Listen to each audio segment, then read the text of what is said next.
Building trust one inspection at a time. That's next on StonePark Podcast. Dream, build, connect.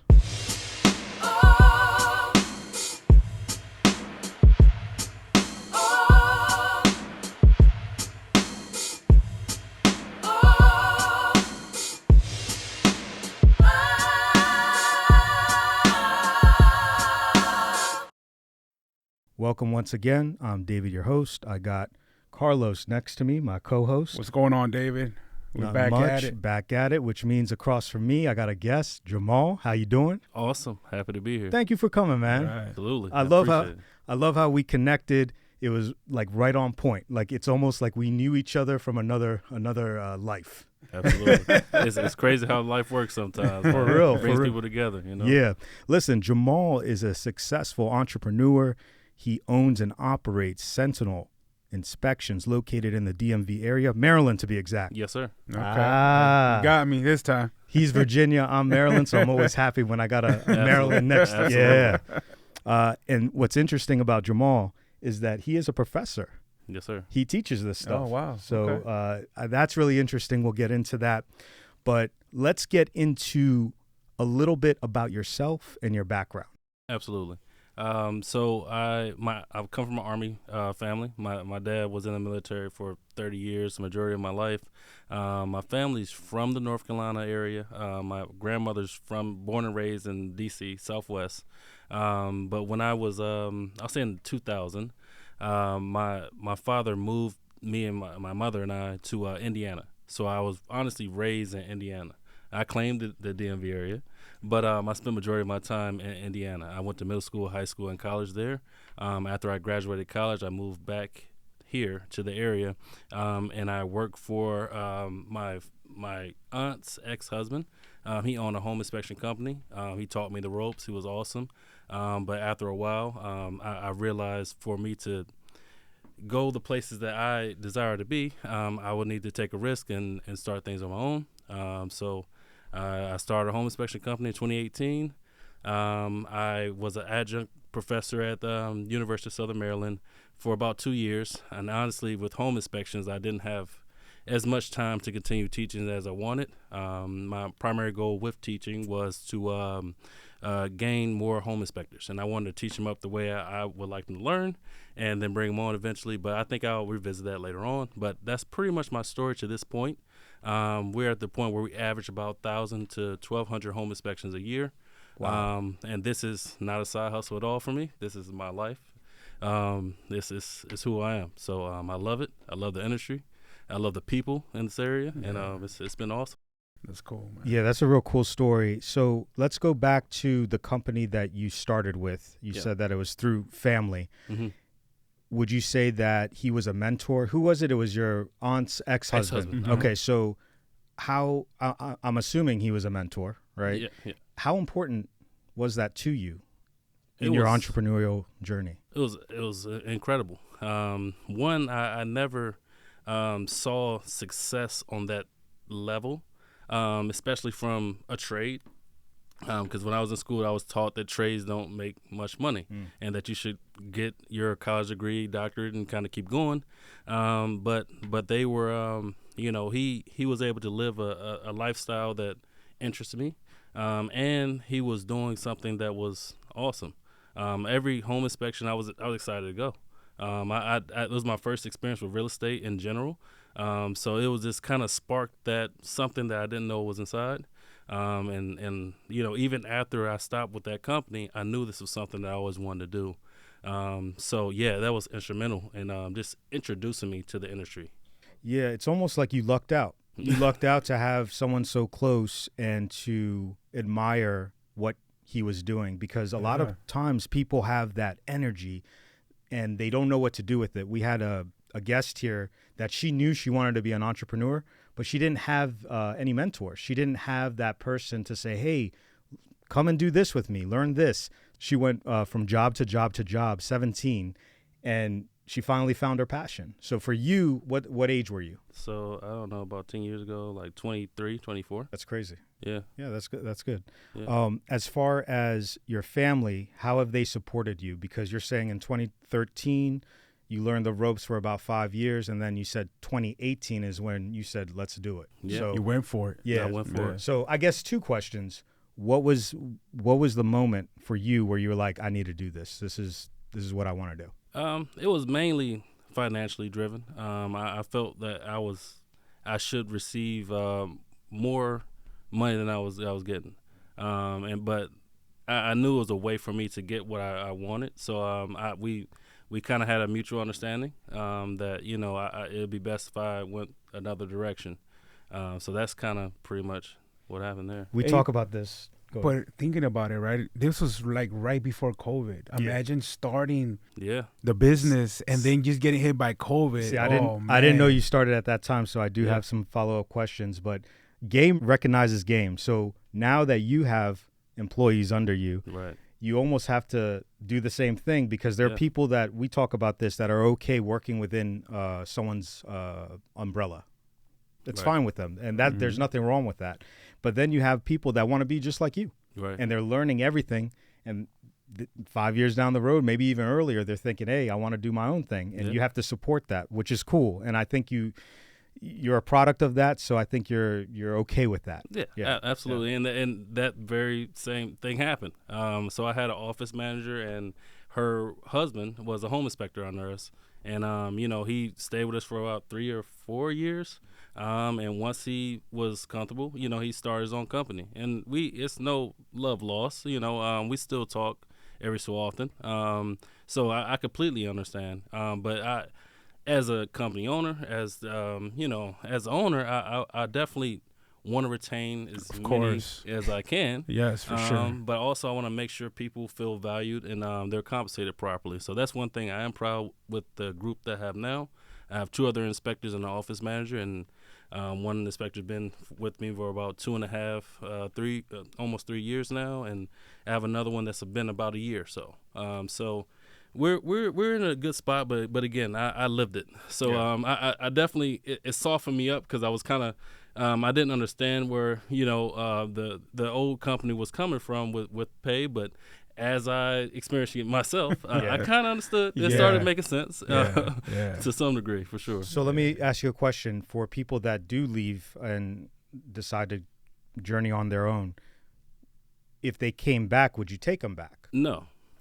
No. You're like me. Like once you make your decision, you kind of got to stay, because, people don't see all that we do as owners. And I think you have to have some faith in them. So once you show that faith is gone and you want to make a decision, you kind of got to stay with that decision. I love that answer. Totally agree with you. I love that answer, because my business partner, regardless of, hard times, good times, whatever, we're always together, but different mentality. So when you said no, I get it. Yeah. He would say yes. He'd be like, oh, bring him back. But I feel that it's not so much I guess you could say it's the trust, but it's more so it's an adult decision. And if I'm giving you my blessing, like, hey, go for it, and we all leave on good terms, it's done. It's done. Yeah. You can't say that, you want to break up and then come back and I'm going to be okay and I'm ready for you. Right. So my partner is a little different, and there are pros and cons to both. But what about you, Carlos? Like, nah, he ain't coming back. He ain't coming back. No. Business partners. Yes, sir. I brought up mine, so that's a very important aspect of my business. Do you have any, or are you a lone wolf? So pretty much, I think of my team as my business partners. The 2 other inspectors and my office manager, because honestly, with the volume that we do, it's almost impossible for me to do as many inspections as I currently do by myself. So it's and especially with the area we cover from Baltimore to Fredericksburg, Virginia. So sometimes that travel and commute can get a little sketchy. Yeah. So it helps to have someone that can kind of divide and conquer. Like they can take a certain area every day, or like my partner, Turner, he's with me pretty much every home inspection because we kind of average about 1.5 to 2 hours for a home inspection, which is in this industry kind of frowned upon, as that's not normal. Most inspectors feel it should take 4 to 5 hours and things like that. Remember we were talking, I said I was trying to map out your schedule, and you were like, no, I got people. I was like, okay, and now it makes sense. So it helps because by myself, of course, it would take 3. Sometimes 4 hours, depending on the square footage size of the house. But with my team, we can divide and conquer, and we're able to have the report out before we even leave the home. So I think that's one thing that's been absolutely incredible, instrumental in our growth because dealing with real estate, the contingencies are sometimes terrible because the seller's agent normally don't want the buyer to get an inspection in the first place. So they may say, I'll give you 1 to 2 days to do an inspection. And knowing that that the market's starting to heat up, most people may not be available. So we're normally able to fill those time slot, schedules and be able to provide a report within the same day, so they'll be able to negotiate or get another home if need be. That's really interesting because he's absolutely right. When you have a home inspector, they take 4 hours, 5 hours, and it takes a while to get the report. The fact that you're able to, the turnaround time is super that's key. fast. So that's a huge marketing tool right there. That if you want it done now, go with me. Absolutely. Oh, that's crazy. Okay, so as you know, we're developers, right? So we look at inspectors as not the enemy, but we're a little against inspectors. Or what would you say, Carlos? I look for the blue tape. As soon as you walked in, I was looking for the blue tape. I get it. I mean, we need both. We need each other. So as developers, we know, what is it? City inspectors, right? So you're a home inspector. I get that. So, but first we got city inspectors. Then we have third party inspectors. Then the home inspectors. Do you feel like there's a difference? Do you guys give each other respect? Do you guys hate each other? What's the vibe? Yeah. Or is there nothing? It's just kind of because you guys could stay in your own lane. It's us that have to deal with you guys. Yeah. So honestly, it's more like nothing. Okay. Unless I have a friend that I see all the time and something like, hey, good to see you again. But most times it's they're doing their thing and we're doing ours. So we're not code inspectors, and city inspectors will be more like code inspectors. Yes. So they're looking for different things. They're not looking for loose outlets or I don't know. They follow a whole different standards because even after a city inspector and third party inspector come, I come and I still find stuff. So it's just, I guess it's dependent on the inspector. But again, it's no, like I said, I love all the inspectors, and I have, I have a lot of friends that are home inspectors all around the country, and we talk regularly. Yeah. So yeah, I don't have any problem with those guys. We work in DC, and the problem with DC inspections, well, the one good thing is it's free. And the reports go next day. So you have everything in the system. The problem is they never show up. Or if they do show up, it's right when you're leaving, or you're waiting outside the whole time. You have all your contractors. When I get an inspection, and you do this more than me, but in the beginning I used to do it. I want my master plumber, my master electrician right there on site because I don't know what the hell they're saying. Right? Yeah, I'm developing big buildings, but all the stuff and the code and stuff like that, I'm like, no. This guy knows it. And sometimes if they're cool, you can fix it on the spot. Right. But it's so hard to get everyone together at that time. And especially with city inspections, they're like, okay, we'll be there from 12 to 2. And they show up at 4. It just doesn't work, right? Yeah. So then we went ahead and did third-party inspections, which is cool, but expensive. It gets, and you build a relationship with them. And they'd come at the time that they say, but it's a little longer. It's a longer process. If it's a Friday, that report isn't getting uploaded until Tuesday. So, and then we got you guys, which I believe is the last hurrah for us. So we're happy that we got a contract, right? We're happy that you're coming because that means that one more inspection. It's right there. Yeah, right. But you can make or break because if you start saying a lot of things, what happens? Seller could come back and say, well, you need to fix all these things. They can come back and say, well, we want, this much money and, this and that. it causes problems. And on top of that, I have no relationship with you. Right. Like, and you don't want any relationship with me. Right. Which leads me to this question. What do you think about developers? Like, in your mind, like, what's the typical developer? So I'll say in general, the majority of the developers I meet are cool. All right. So I honestly don't get much pushback at all with the things that I find.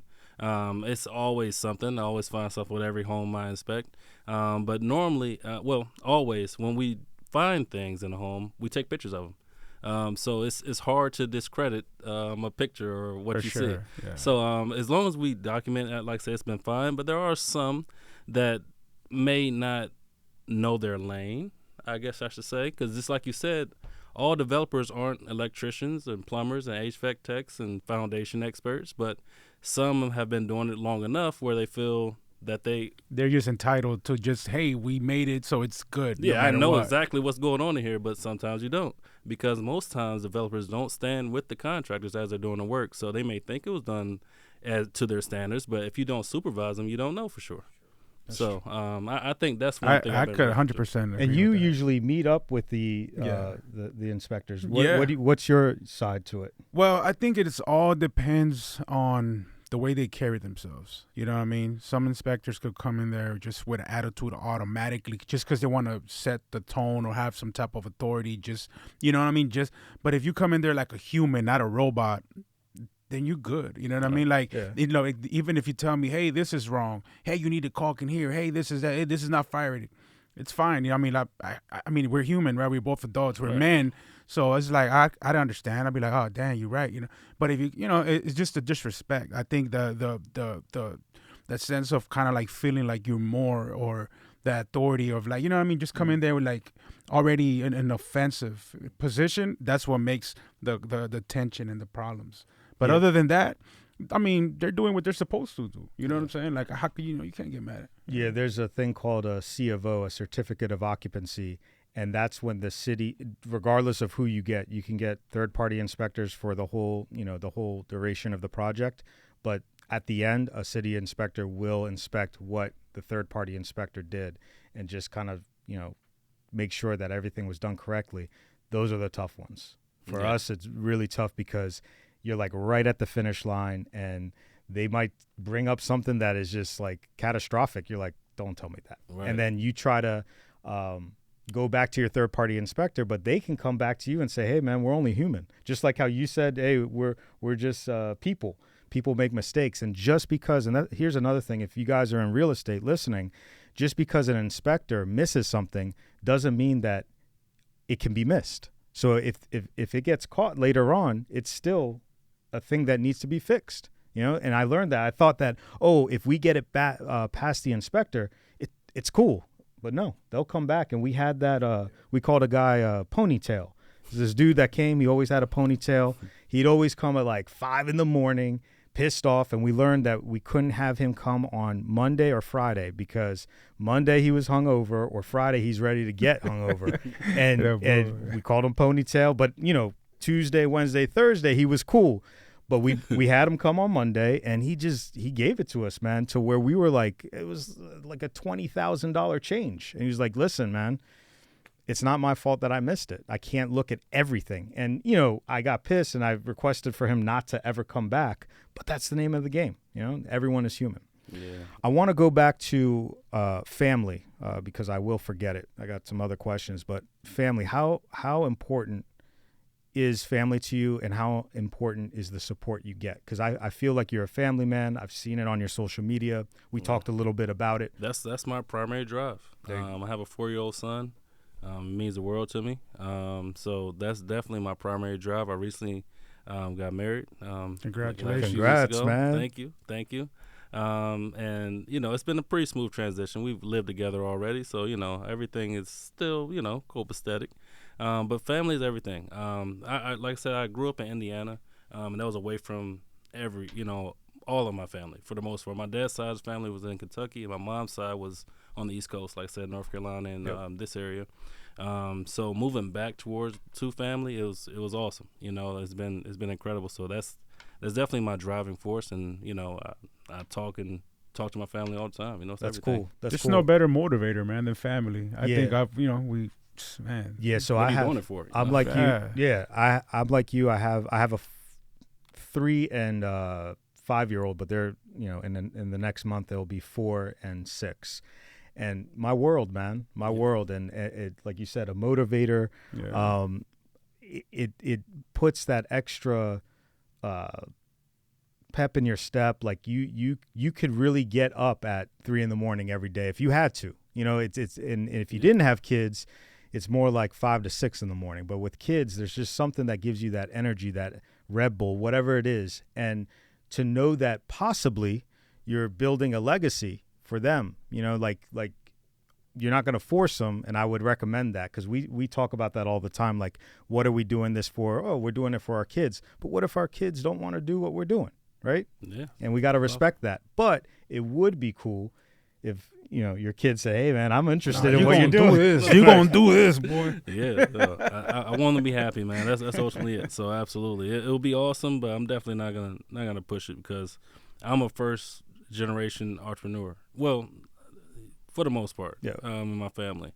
So yeah, I definitely didn't have many people to talk to as I was figuring things out, and I hit every roadblock. I've definitely made every mistake I could. For sure. So that's why going forward, I'm extremely confident, because I know like it's not too much that can happen now. What about your wife? Because my wife to me is number one. Oh, The kids obviously, but the wife goes through so much, and I'm sure that she's seen the ups and downs. You said that you made some mistakes. What are your feelings towards her, just on the journey that you've done? She's instrumental. I mean, that's your main support. That's your right hand. You wake up and that's the first person you see, So she's been awesome, and she's and one great thing that I love is that it's not too much pride, I guess, to check me. She all the time. If she feels that I'm not doing what I'm supposed to do, she'll tell me. Once I'm doing great things, she supports me or praises me, but she understands that I need her for certain things, and she doesn't hold back. So I mean, she's definitely gonna help us get to another level, and she has been. For me, if I didn't have my wife, I don't have any of this. Yeah, totally. I mean, she's there, and then for him, same thing. Yeah, we had her on because she's an entrepreneur. They run a cleaning business together, and she was on, and same thing, right? Yeah, 100%. They're the boss, man. They're the boss. But it's cool though. It don't feel like it's overbearing. It's much needed. I think, for me, like you said, to reach those heights, there's no way that I could do it by myself. She has to be on board. Your significant other, regardless if they're involved in the business, they have to be involved. Because if not, you're going to go through so many trials and tribulations that they're going to look at you like, this is nuts. So they have to kind of honor that, respect that. And, your job is to win.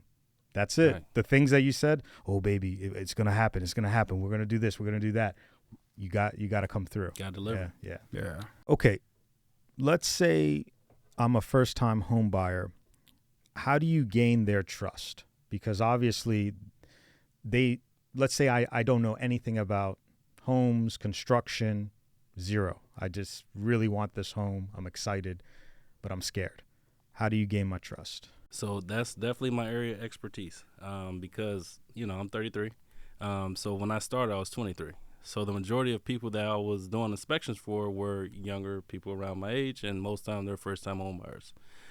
So one thing I do, I just try to educate them as best as I can, because ultimately I know they're not going to remember everything I'm saying, but I just try to, as I'm walking around or finding things, I try to show them all the things that, are maintenance related, or like the main shutoffs and, things like that. Mm-hmm. I think that starts to trust, but obviously once I find things that a normal person wouldn't find, and they were like, how'd you see that? I came in this house twice and I never saw that.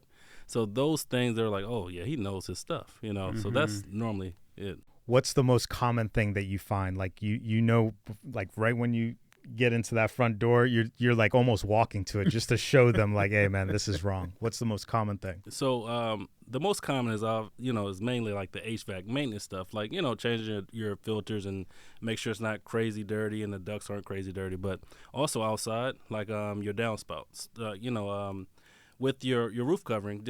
A quick lesson. With your roof covering, water comes down your roof, into your gutters, down your downspout, away from your house, ideally. So the majority of the water around your foundation normally stems from downspout management because it's coming from your roof. So small things like that. If I see a lot of downspouts turning around your house and there's a lot of soil erosion around the foundation, it's a good chance there could be water intrusion.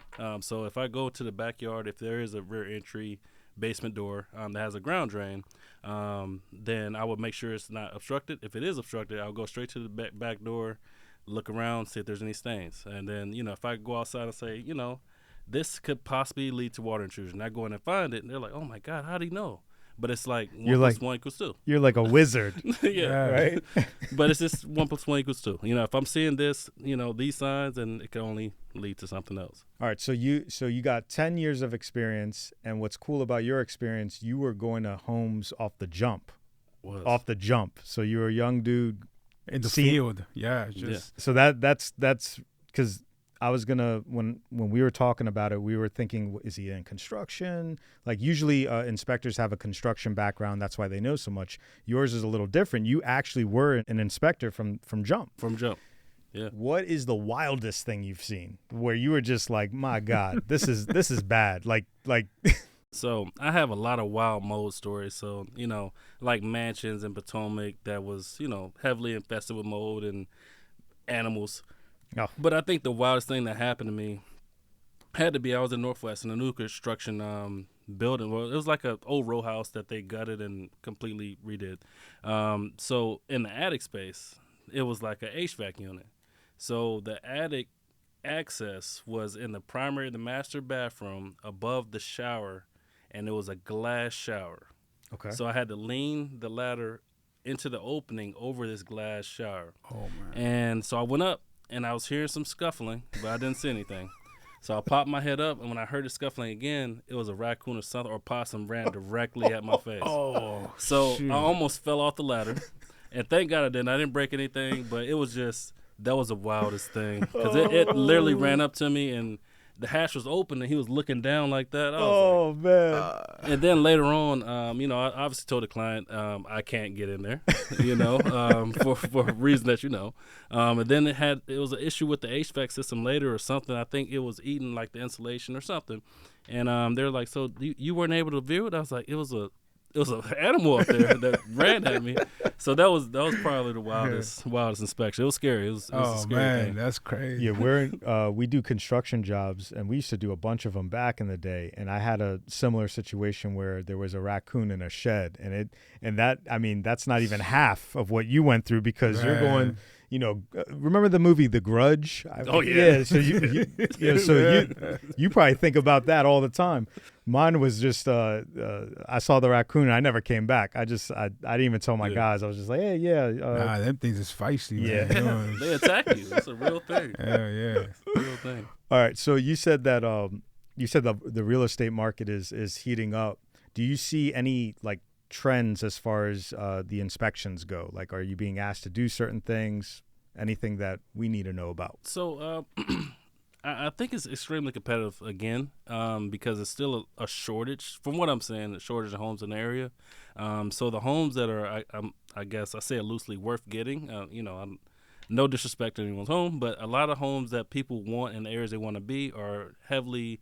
It's a lot of competition. So it could be 20 to 30 offers or whatever.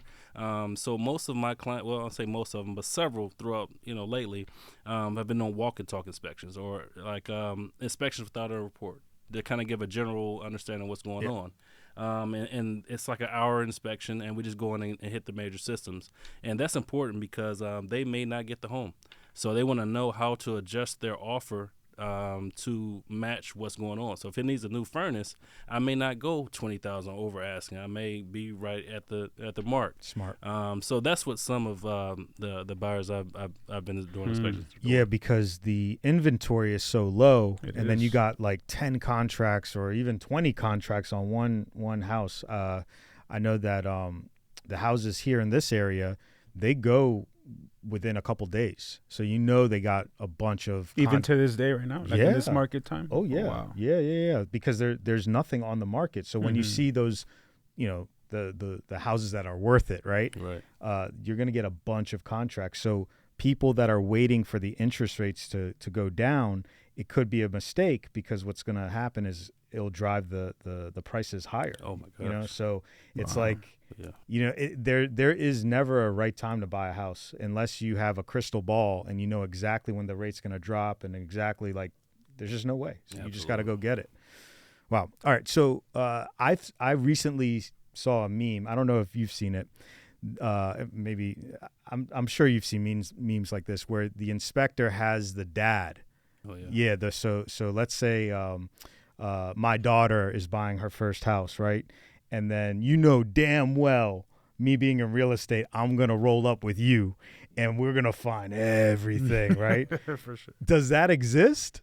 Yeah, honestly, I love my clients to bring their parents. Okay, cool. I mean, honestly, I don't have negative experiences with that. Like, of course they're coming and they want to find out stuff for their kid, but it's their kid. If it was my kid, I want to do the same thing. For sure. So honestly, once I start talking again about things I find, or just educating them as a whole, they understand, like, okay, like he might know more than me about this, so let me fall back down. Yeah. So honestly, I don't have that problem at all. They're all cool to me. Yeah. Yeah. But you just seem like a cool guy. Right? But that's my point. That's what I was saying. Like, it depends on how you come, like, your presentation. You know what I'm saying? If you come in here, like, you cool, and you, like, it doesn't matter how many blue tape you leave me in my, and then, you know what I'm saying? I'm gonna be like, cool, bro. Like, you know what I mean? Like, no problem. Just our phone conversation, I knew, and I told you, I said, you just seem cool, man. You just seem cool. Yeah, like, you did. And I told him, I said, man, it's a wrap, man. This guy's gonna come. We're gonna do our thing. Cool. So like you. So I think you have that advantage. And maybe, I mean, it has to do with your upbringing and your family. Your family did a great job with you. But I think also the experience of, being 23 years old and being on the field, that's huge. That's huge, because a lot of people don't know what they're going to do. So imagine you being there at 23, and then at 28, you're like, you know what? I want to do something else. So you're using those experiences to, better you at your next job. But no, you basically said, I'm going to do the same exact thing. So it's like you've met all types of people. Capitalize on that experience. So it's like you could probably see how people are going to act. Just like by looking at them and meeting them, exactly what type of person they are and how you're going to have to react. Oh, absolutely. Yeah, absolutely. Teaching. I was surprised that you were a teacher, right? Because you being so young. But now I get it. You're very poised. You know your stuff. Tell me, is it a passion, or is it something that God told you that you just had to do? Like, you're just good at it, so you have to do it. So it's definitely a passion, for sure, without a doubt. I love what I'm doing. I'm a morning person. I wake up happy every day. You know what I mean? So I think with teaching, like I said, initially I got into teaching because I wanted to build my inspectors for the company, and I want to kind of bring them up the way that I wanted to. So that's why I started teaching there. Like I said, I haven't taught in a few years now, and that's strictly because I don't have time. The time sacrifice I was making from not being on inspections to be there teaching, it wasn't as beneficial anymore, financially wise. But once I have the company at a point that is self-sufficient, I'll be able to do more of those things that, I'm gonna have to do it. Go back and teach, but it's gonna take a little more growth in the company. So it's like a seminar type thing, like no, it's for certification. Okay. It's a real deal. Shoot. So you have to have an in-person class along with taking a national test and some hours to become a home inspector. Oh, wow. So you have a choice of where you want to take the in-person class. So there's like a AHIT is like the big one that most people went to. Then you have the universities, and normally universities are like 3-month courses, versus like AHIT is like a week-long, 2-week course. So it's completely up to them. And so normally if you're taking an in-person college course, you may have no experience with home inspections or construction at all, and you need more instruction. So I was enjoying honestly, I was learning a lot myself. So as I was building things, going through the PowerPoints and writing notes and grading papers, I was like, you were like coming up with other things that you were like, wow, I missed that. Yeah. Like I wish I would have focused more on this for myself, you know. So as I was teaching them, I was learning myself, and it honestly helped push me to become a better inspector as well. And before that, you know, I was like almost an industrial hygienist. So I was asbestos abater. Well, asbestos supervisor. So I abated asbestos, tested asbestos, radon tester, mold remediator, mold tester. I was doing all that before home inspection. So once I got my home inspection license, it kind of all brought everything together. And now I'm like a airflow master. Like I understand building science. I understand what the home is saying. You know, like they all homes have a story, and I can decode that story. And you know, the home is the most important thing. You know, you're there. You have your family there. You sleep there. You eat there. And, you know, we deal with lead paint, and I had to get certified for it to do lead paint renovations. Yeah, there's a lot to it. There's a lot to it. Yeah. I don't do lead. Yeah, there's a lot to it. I mean, like, I don't even want to say what we used to do before I knew. And I'm looking at that stuff, and I'm like, damn, man, did I, like, you know, take 10 years off my life? Right. Like, really, it's really, really important. So that's cool that you have that knowledge. And I would think that having that kind of teacher mentality when you have new recruits that come to your company, you're on point. You already know, right? You already know. Are you able to, I know that you said it's been a couple years, but are you able to take from that class and say, hey, look, you know, I have this company, you know, like the top A student, you're like, hey, man, let's have some coffee, or that's kind of frowned upon? It's definitely frowned upon. Okay. But I don't necessarily recruit them, but if after they finish their certification and get their license and all that, they want to look for you. For sure. Yeah. That's fine. But yeah, no, I don't directly recruit because that is kind of frowned upon, but that was my reason to start, I guess, teaching, because that was my mindset. And then I found out that you shouldn't really do that. So that's when I was like, you know, if they want to come back later.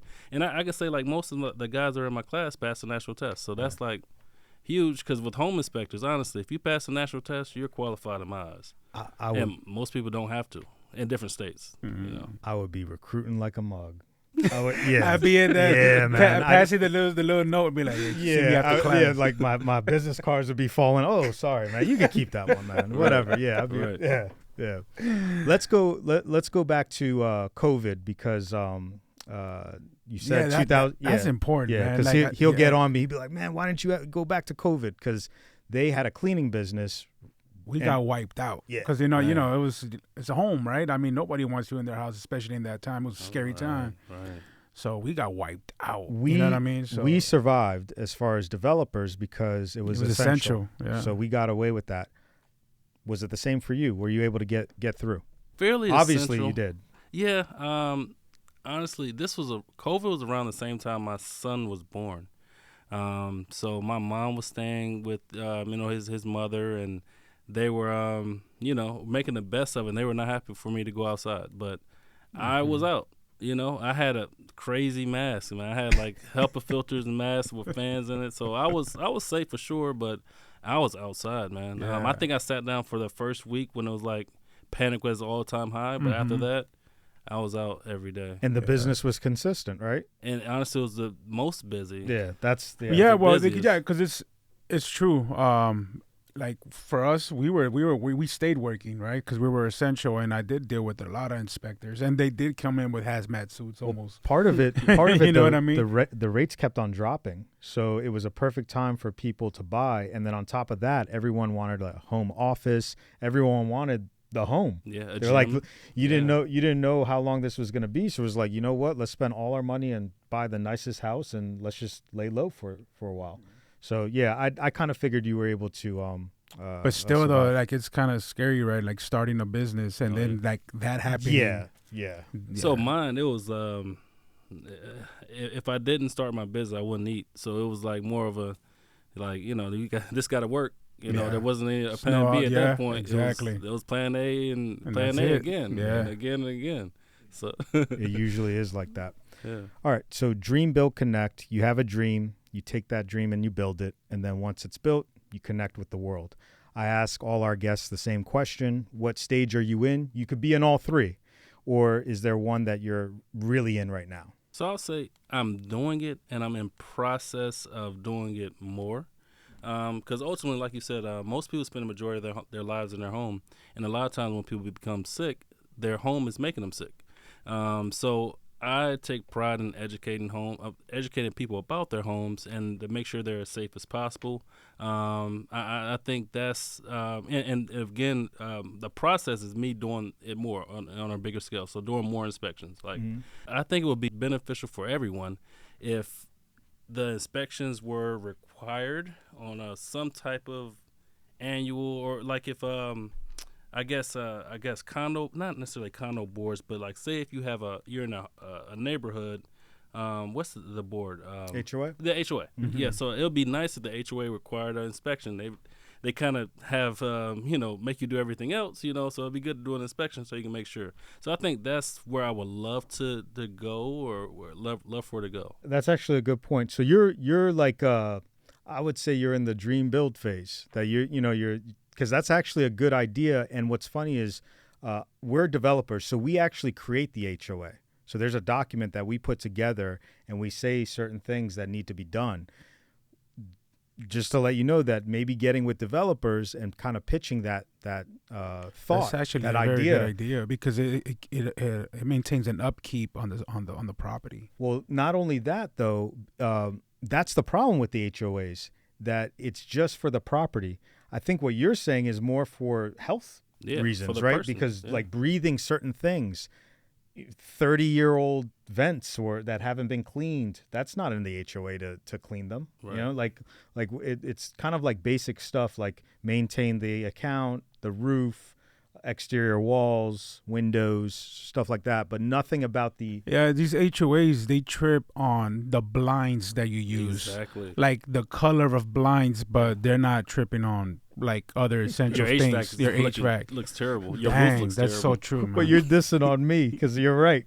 What was that? I'm the one that creates the HOA. Yeah, because that's a good point that he's saying. You know what I mean? Now that I say it, I'm thinking about it. I'm like, dang, that's true. The HOA, like they trip on like the most dumbest things. You know what I mean? And then like it's not even essential. It's not Yeah, I think now that buildings are becoming more green and energy efficient, that there is like a piece of the pie that can go to something that what you're saying, because people do value life now. They value time. And if that were maybe highlighted, just like a green building, I don't know what you would call it, but something certified, that they know that they're going into a building that's healthy for them. Mm-hmm. So that actually is a cool idea. Absolutely. It is, man. It is. Listen, Jamal, man, I think you're the first to come that's in the real estate industry. And it really opens us up because we know about it. It's our industry, and regardless if we're on, different sides of the table, I'm a seller and you're for the buyers. We're all in it together. Without you, it doesn't work. We need each other. Exactly. You know what I mean? Exactly. So I do appreciate you. I do appreciate you coming, or we appreciate you. Yeah, for sure. What else? Any last words that you want to tell the listeners? No, it's an honor to be here, man. I really appreciate y'all having me here. It was awesome. I think the questions were, everything was straightforward. This studio is awesome. Oh, thank you, man. Listen, you're like a real easy guest, and not saying that we've had hard guests, but you're super easy. And like I said, the moment that we texted, I knew. I was like, this guy's cool, man. Yeah, and he came in here and he was like, hey, man, I got a next one. It's going to be really good. And I was like, oh, wait. And then he told me, I was like, oh, that's what's up. Yeah, man.